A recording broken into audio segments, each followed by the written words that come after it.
Compliance, the final frontier. Tom Fox is the voyager of trekking through compliance. His mission?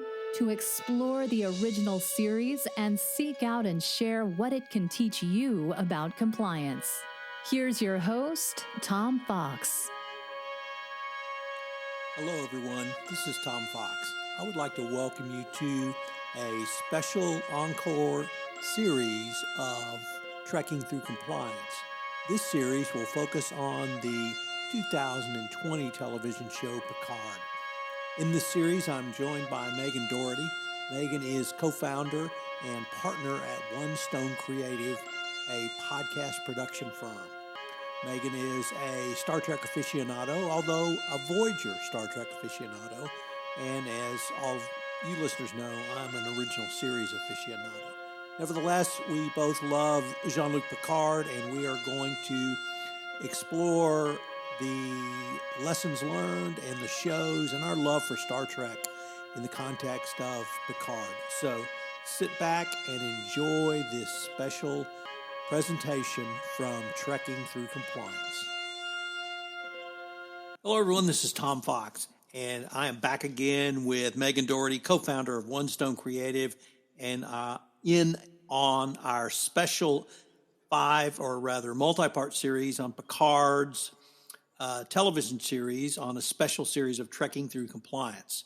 Today we're going to take up episode 5, Stardust City Rag, and remember that we will review the entire episode, discussing it in depth. So if you haven't seen it and you don't want to hit any spoilers, watch the episode, then listen to this podcast.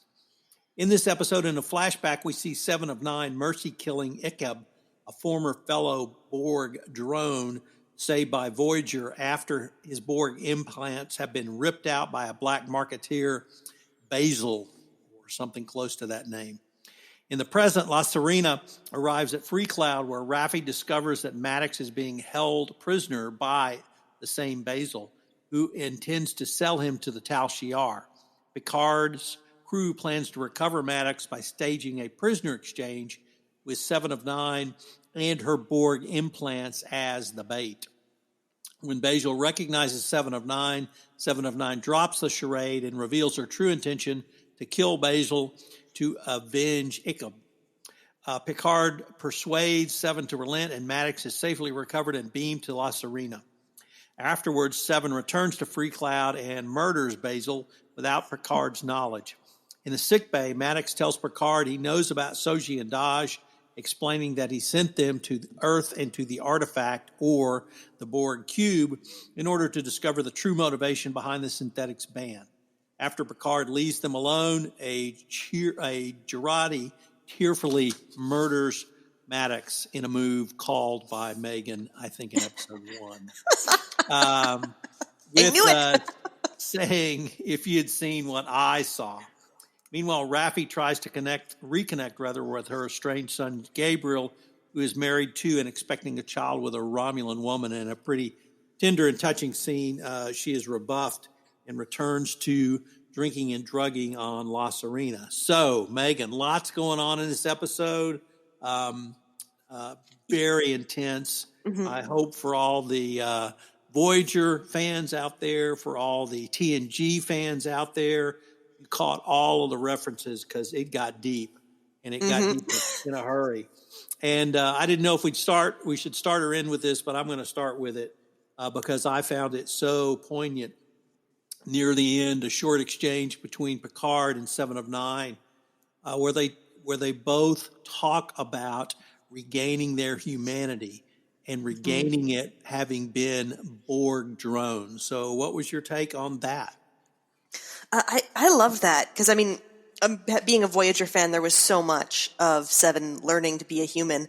And part of it, I think, being human also means sometimes being awful. So I like that she went back for the actual revenge. And I thought there was also an interesting parallel with Raffi's drug use, because being addicted, has a perceived loss of humanity as well, and how you experience the world and other people treat you and you relate to people. So I thought it was really interesting how that kind of discussion of humanity between Picard and Seven really translated to other members of the crew too. I had always thought that when 7 of 9 was on Voyager, she really accepted being a drone and being a Borg, member of the collective, as opposed to Picard, who seemed to fight being a drone, and it really pained him after he was returned to the Enterprise by his crew in part 2 of The Best of Both Worlds. And then again in the movie, Star Trek Resurrection, I think. He really seemed to struggle with that a lot more than she did. Did I misread that, or is that just a different viewpoint? Well, I think you got it because Seven was raised by the Borg, right? She was assimilated when she was such a young child. Right. And Picard had all this experience of humanity that the Borg technology was effectively fighting with. And Seven had to learn humanity almost after the fact. So I think what happened to them was really similar, but it's such a different context in their lives. Yeah, I don't think it would be the same experience that they would have. I had thought somewhat along those lines, but I will have to say I was somewhat confused when in the confrontation scene in the pub or the bar, when Jaisal, or rather, is it Jaisal? Yeah, calls 7 of 9 by her human name, Annika. And I had thought that meant that they seemed to have a familiarity beyond simply hunter and hunted, or tormentor and tormentee, that I thought perhaps they had been raised together or something. Yeah, I thought, that was I found a lot of this episode was kind of confusing because it was so fast-paced in terms of, here's all this, critically important plot information in 30 seconds. So I watched that particular bit a couple of times, and I think they worked together when Seven was kind of initially became a ranger, and that they were, because the Jaisal, or whatever her name was kind of a plant there to get access to the extra Borg, and kind of pulled them out of that context. So I think they were like rangers together. But it was really glossed over what their relationship was. And I hadn't heard Annika as a name come up in a long time. I didn't even think Seven had identified with it anymore, really. Right. So it was strange. Their whole relationship I thought was really weird. And just that character, Jaisal, or however it's pronounced, was cartoonishly evil.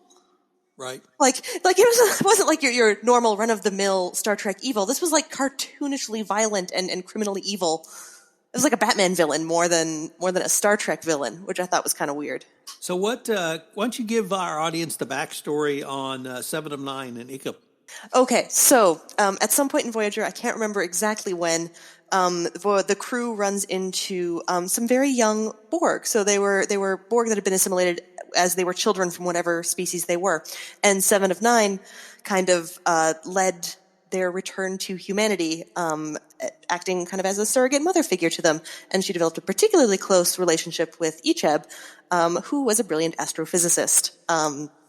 In one excellent scene, he beat Tuvok at a complicated Vulcan game, to the amusement of all. But they had a really close relationship. He became, a Starfleet Academy student and joined a career within the Federation. And as Seven said in this episode we just watched, he was the closest thing she had to a child. He was part of her family, and was horribly, brutally, graphically murdered by... Very graphic. Wow! Yeah, I watched this episode with my parents. And that's my whole history of Star Trek is I started with watching with my parents at night. The whole family would get together and we'd watch Star Trek. If it had been like that, I wouldn't have watched Star Trek when I was a kid. I would not have been allowed to watch this. Well, I even had to tell my wife, you may not want to watch this. It's pretty graphic. It was graphic. And I feel like that they just took it to 11 on the violence and the revenge and the actual kind of explodey murder at the end. It was wild. One of the things that struck me, it seems Picard is really playing an aging character now. He didn't seem to move as well. He didn't seem to think as well. He didn't seem to be as articulate. I don't know if that is just a function of being, I think he's 79, or it's really him. He is in character now. Any thoughts on that one way or the other? I was kind of distracted on Picard as a character by Picard's character being in character as the also cartoonish French villain. I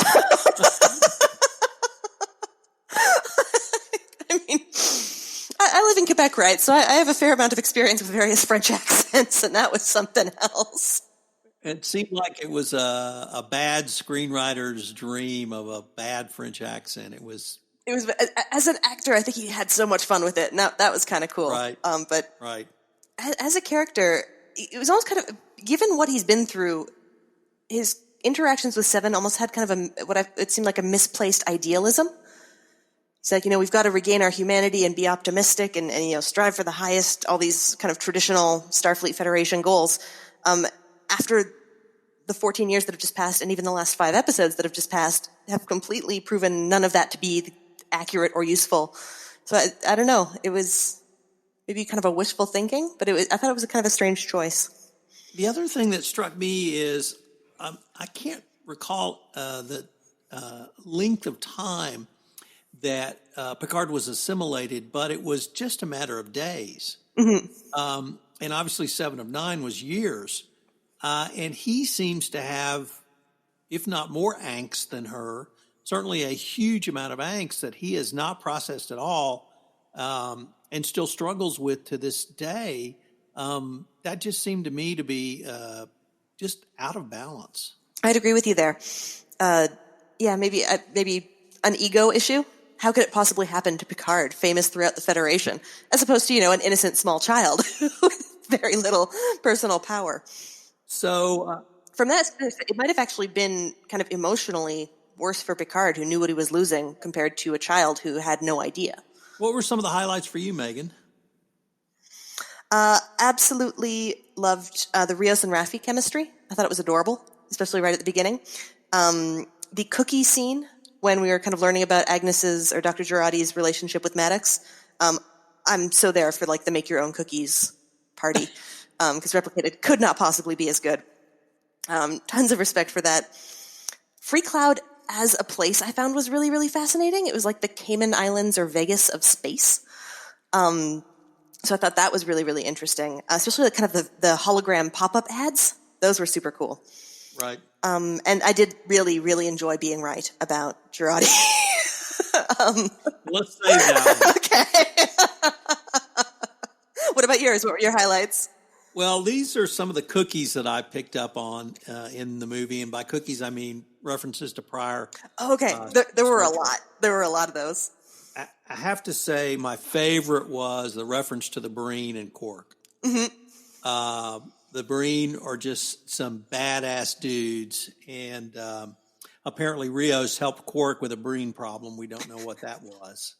Ika, as you talked about, and that's that part of the Voyager story. Mm-hmm. And then Bruce Maddox from TNG is a kind of an ongoing cookie, but he really, I thought, had a obviously much bigger role this time. And then it's not really a cookie, but the comment on Rios as the brooding existentialist. Oh, that was good. That was good. Completely resonated with me. That's what I want to be. I want to be the solo pilot existentialist reading philosophy as I'm barreling through space. Will you have 5 versions of yourself in hologram form that you don't enjoy talking to? Well, I might do that just to remind myself of my numerous personalities. Okay. But I've always appreciated a good brooder. I know he's never been on Star Trek, but the ultimate brooder in my mind is Rufus Sewell, and one of the great brooders of all time. And so I practice brooding. I've never really gotten it down, but a brooding existentialist spaceman. What about what cookies really struck you? Well, the comment about Quark as a reference. Did you also catch the franchise of Quark's Bar? I really enjoyed that. That was awesome. I love Quark. Of all Star Trek characters throughout time, maybe the winner for character development over the course of a series in DS9. Let's see, what else did I have? Cookie-wise, those were the ones I got. I had a question for you, actually, about kind of those hologram pop-up ads.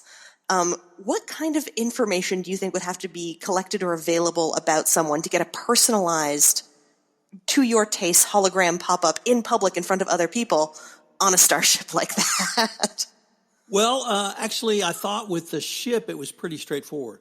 They were able to analyze the efficiency of, the engine. So I thought that one was actually grounded in some pretty solid reality.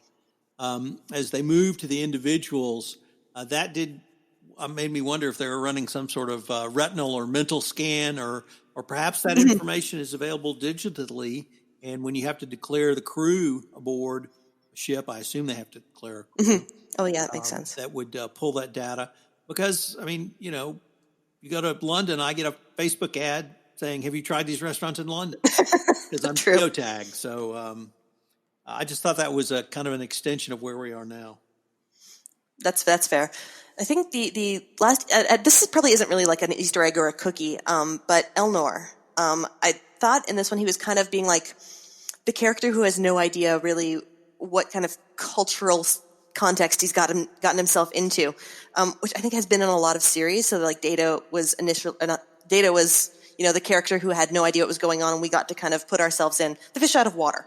That has been in so many different series. I like that Eleanor's playing that role, and I thought he was adorable. So, since you're the one who called Dr. Jurati, what the heck is going on with Dr. Jurati? Okay. I think it's fair to assume that it's not like a delayed lover's quarrel revenge fantasy. Although the whole relationship thing, there has not yet been a good, healthy, functional relationship modeled on the show. I'm waiting for that. So we've got a hot for teacher thing.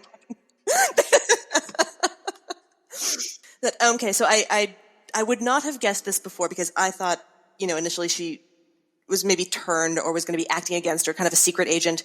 I got the sense from this that she was acting in good faith and that she genuinely believed that killing Maddox was the right thing to do based on some information that she'd received. So I didn't get kind of that it was easy, that it was nefarious. I think she really struggled with that, but that whole kind of, I wish you knew what I knew. I wish I didn't know what I know. So I think, there was a lot of earnestness in that. And it was also kind of interesting to see a male character be refrigerated to advance the plot when normally you don't. So that, kind of the same with Icheb. Icheb and Maddox, it happened to both of them. I didn't hate that, just on a kind of narrative balance type of thing. Just on a gender basis. Just on a gender basis. Don't dish it out if you can't take it. It's nice to see once in a while. Well, then let me tell you my wife's theory. And then I'll tell you mine. My wife's theory was there was some point where she actually said what it was. But she said it so low, we could never hear it. And I don't know if that was deliberate. I don't know if that was just a bad sound audio. But my wife said he harvested her eggs without her knowledge, and that formed the basis of Soji and Daj. Okay, no, that's worth a murdering. Yeah, no, I can get behind that. And someone told her that. That was the information. Okay. That was her take. My take was that the raid on Mars was actually, if not planned by the Federation, it was sanctioned or allowed by the Federation. And they're equally culpable in this as the Romulans are, and that she is a plant by the Federation to keep to find Soji so that she can be terminated. Because if she's not terminated, it's going to expose the whole conspiracy. And so that they said something or communicated something to her to have her join voluntarily or somewhat voluntarily. She's not coerced because she believes in what she's doing. But I think first I thought she was a Tal Shiar plant, but now I'm convinced she's a Federation plant. Well, my wife sees it, in a very different light. I think we're just going to need more data on that egg harvesting thing. I think she's a Federation pawn, or a Tal Shiar pawn more than a plant. Right. Because I guess I just don't see that much like earnestness being faked if she was kind of doing it more of her own volition. Like she plainly has free will and is making choices, but I think she's been given information that has convinced her that something worse would happen if she didn't do this. So I'd say a well-meaning plant.